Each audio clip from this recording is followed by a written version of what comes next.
Hello दोस्तों। तो कैसे हैं आप लोग। पिछले वीडियो में हम लोगों ने 30 अंश, 45 अंश और 60 अंश के त्रिकोणमितीय अनुपातों के बारे में पढ़ा था। इस वीडियो में हम लोग बात करेंगे 0 अंश और 90 अंश के त्रिकोणमितीय अनुपातों की। तो सबसे पहले बात करते हैं हम लोग 0 अंश के त्रिकोणमितीय अनुपातों की।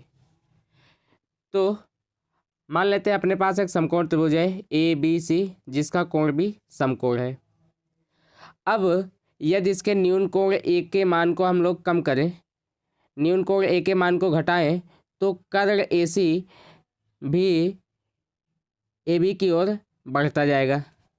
यानी कि जैसे जैसे हम इस न्यून कोण A को घटाने के लिए इस AC भुजा को खिसकाएंगे नीचे की ओर, तो A AB की तरफ बढ़ता जाएगा, जिससे BC की लंबाई लगातार छोटी होती जाएगी। मान लेते हैं पहले न्यून कोण A इतना बड़ा था, अब हमने इसको छोटा कर दिया और छोटा करके उसे इतना बड़ा कर दिया, और छोटा करेंगे तो AC भुजा लगातार जैसे जैसे हम कोण A को छोटा करते जाएंगे AB की तरफ बढ़ती जाएगी। हम जैसे जैसे कोण A को छोटा करते जाएंगे तो एक कर्ण AC AB की तरफ बढ़ता जाएगा, और इसी के साथ साथ ही जो BC की लंबाई है वो भी छोटी होती जाएगी। जब अपना कोण इतना बड़ा था तो BC की लंबाई यहाँ तक थी, हमने कोण A को छोटा कर दिया तो BC की लंबाई इतनी बड़ी हो गई। हमने कोण A को और छोटा किया, BC की लंबाई अब इतनी रह गई। हमने कोण A को और छोटा किया तो अब BC की लंबाई इतनी रह गई। और जब कोण A को हम बिल्कुल शून्य कर देते हैं तो BC बिल्कुल शून्य हो जाएगा और कर्ण AC बिल्कुल AB के बराबर हो जाएगा। उस स्थिति में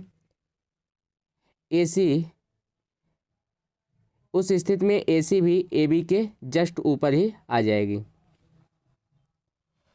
यानी कि लंब का मान 0 हो जाएगा और इस स्थिति में कर्ण आधार के बराबर हो जाएगा। तो 0 अंश के लिए बात करें तो जैसे जैसे हम कोण A को छोटा करते जा रहे हैं, जैसे जैसे हम कोण A को छोटा करते जा रहे हैं, वैसे वैसे ही BC की लंबाई भी घटती जा रही है।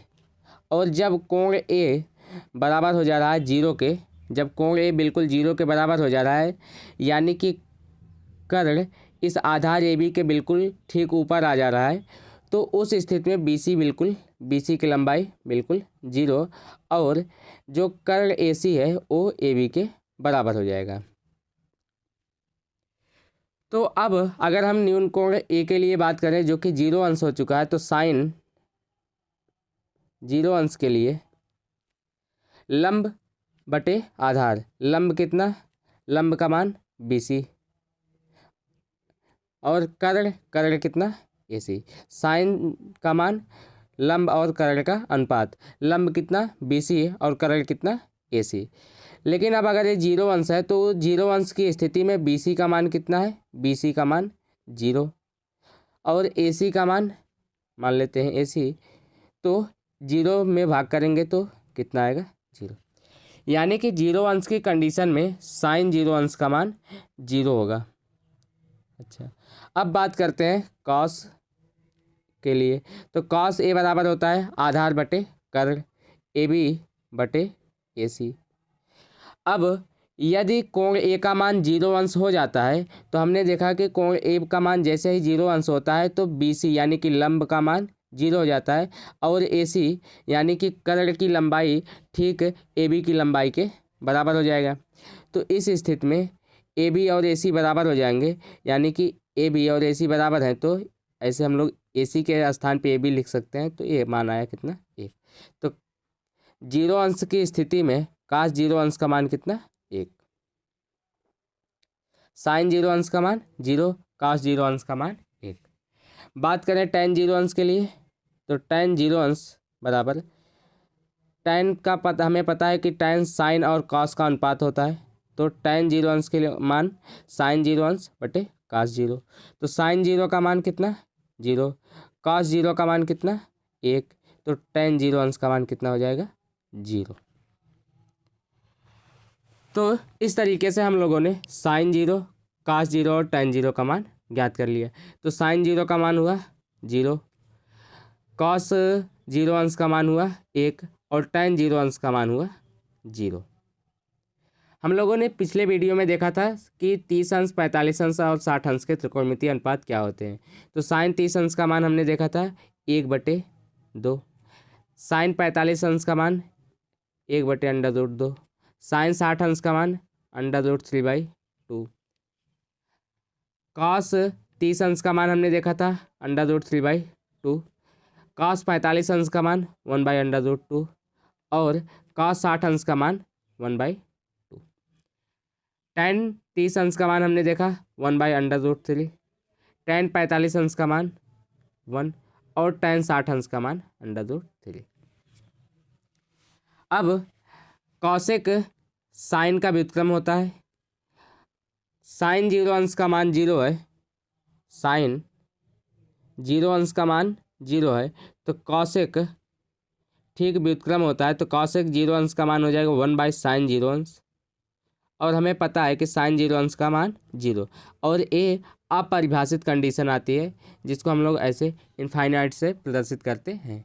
तो कॉसेक 0 अंश का मान आप इनफाइनाइट कहें या अपरिभाषित कहें। बात करें सेक 0 अंश के लिए, तो सेक व्युत्क्रम होता है कॉस का, तो सेक 0 अंश व्युत्क्रम हो जाएगा कॉस 0 अंश का। तो कॉस 0 अंश का मान 1, तो 1/1 यानी कि इसका मान कितना आएगा 1। तो सेक 0 अंश का मान हुआ 1। बात करें कॉट 0 अंश के लिए, तो कॉट व्युत्क्रम होता है कॉट 0 अंश ए tan 0 अंश का व्युत्क्रम होता है। तो tan 0 अंश का मान 0, तो इसलिए कॉट 0 अंश का मान भी कितना आएगा इनफाइनाइट या अपरिभाषित।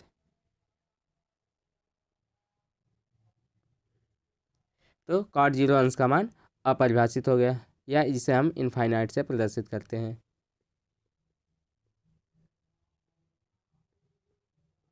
अपरिभाषित।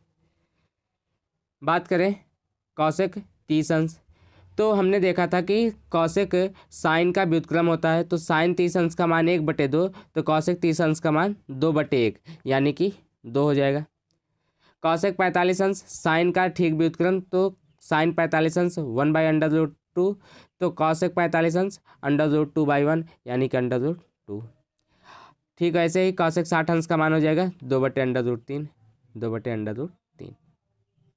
सेक व्युत्क्रम होता है कॉस का, तो सेक 30 अंश का मान हो जाएगा कॉस 30 अंश के मान का व्युत्क्रम यानी कि 2/√3।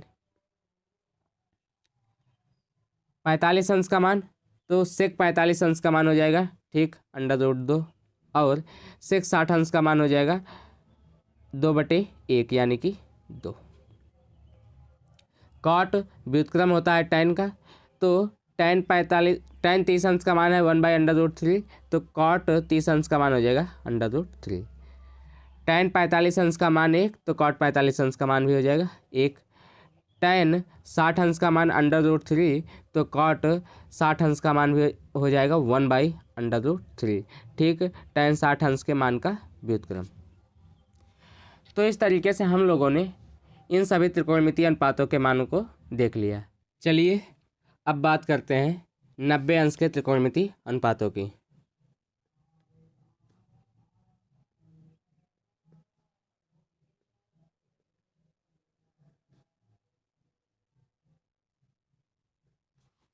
मान लेते हैं अपने पास एक समकोण त्रिभुज है,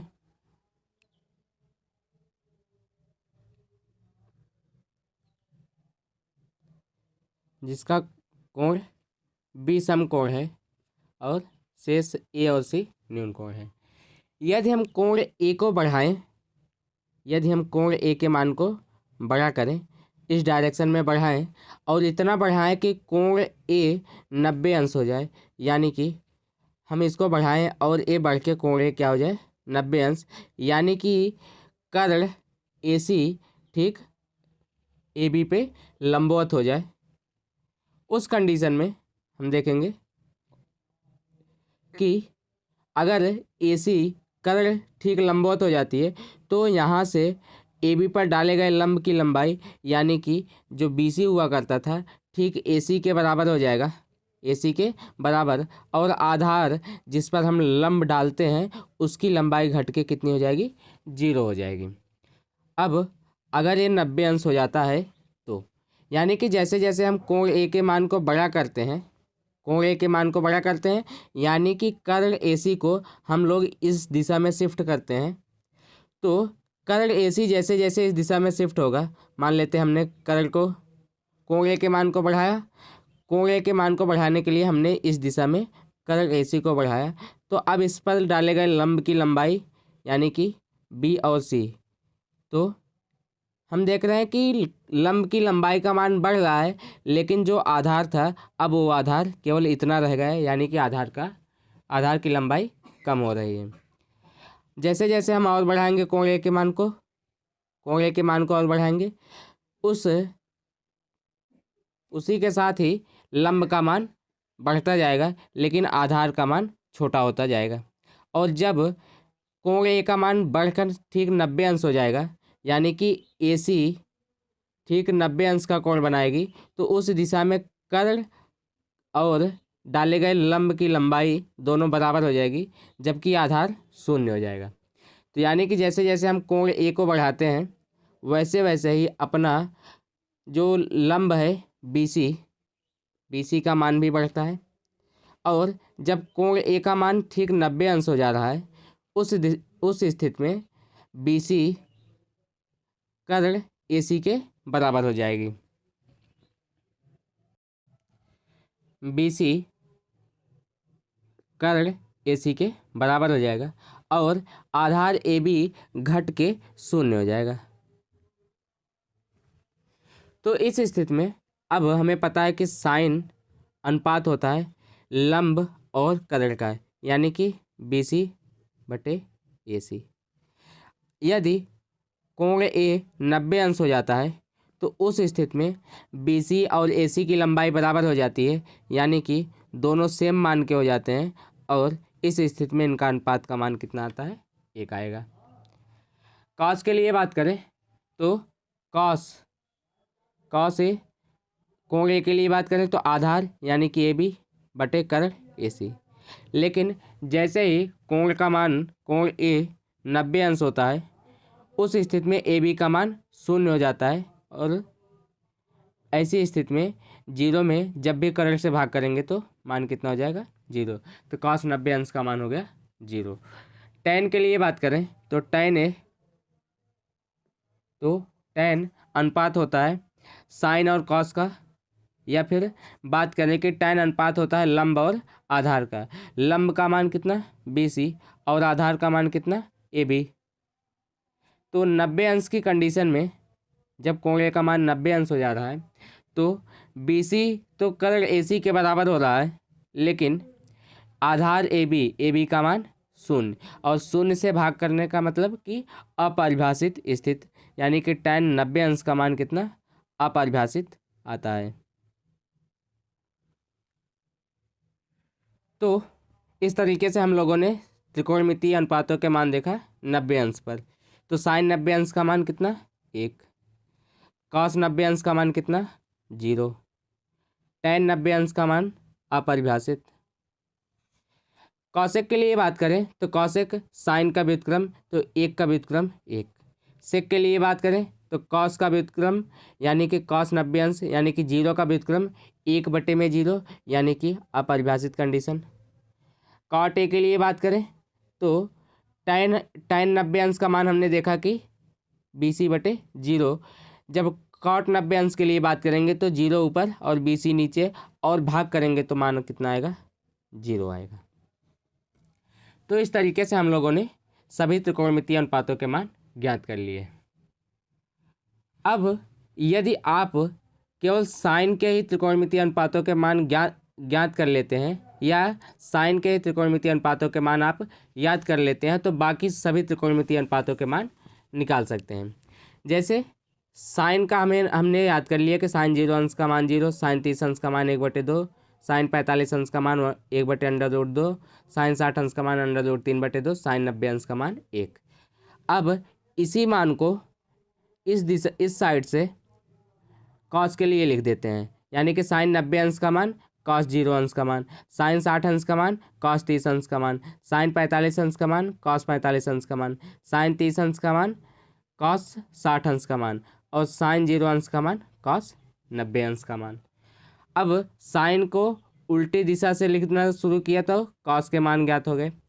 अब हमें पता है कि tan साइन और कॉस का अनुपात होता है, तो साइन और कॉस में भाग करके हम लोग tan का मान निकाल सकते हैं। जैसे साइन 0/cos 0, तो 0 में 1 से भाग किया 0। साइन 30 अंश बटे कॉस 30 अंश, तो 1/2 में √3/2 से भाग किया तो कितना आएगा 1/√3। tan 45 अंश के लिए बात करें तो कॉस 45 और साइन 45, तो साइन 45 अंश का मान 1/√2 और कॉस 45 अंश का मान 1/√2। भाग किए तो सेम वैल्यू है, कट जाएगी, 1 आया। साइन 60 अंश बटे कॉस 60 अंश, तो आधार से आधार 2 से 2 कटा, √3 आया। 1 में 0 से भाग करेंगे अपरिभाषित से। तो ठीक है, अगर हमें साइन का मान पता है तो हम बाकी सभी त्रिकोणमितीय अनुपातों के मान ज्ञात कर सकते हैं।